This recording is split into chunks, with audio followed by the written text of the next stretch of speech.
Patay matapos pagbabarilin si Pasay City Councilor Borby Rivera sa labas ng isang mall sa Las Piñas kagabi. Nagtamo ng tama ng bala sa ulo at katawan si Rivera. Ang biktima nauna nang tinambangan nitong Hunyo. Narito po ang mainit na balita.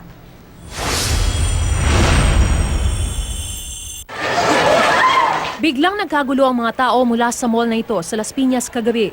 Nagmamadaling lumabas ang lahat matapos daw nilang makarinig ng mga putok ng baril. Nagkumpulan ng mga tao sa labas ng mall. Ang iba tila di mapakali. Ayon sa hepe ng Las Piñas Police, nagkaroon ng pamamaril pasado alas 8 kagabi. Namatay sa pamamaril si Pasay City Councilor Borby Rivera. Sa inisyal na investigasyon, nag-iisang gunman at agad tumakas matapos ang pamamaril.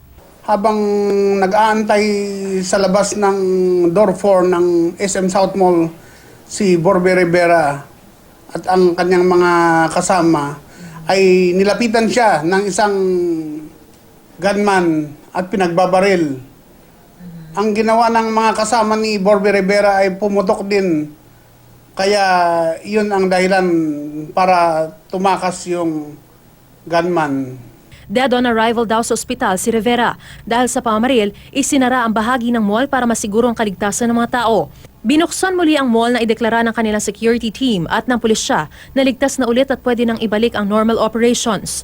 Hinigpitan ang seguridad sa mall, pati sa ospital kung saan isinugod si Rivera. Dinala rin sa headquarters ng Las Piñas Police ang wheelchair ng biktima. Posible raw na hindi nakaupo sa wheelchair si Rivera nang binaril ito dahil walang dugo ang wheelchair.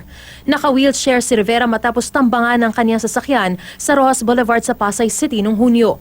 Galing daw noon si Rivera sa bar kasama ang kanyang close and security na si Alex Dominguez nang pagbabarilin ng dalawang di pa nakikilalang salarin.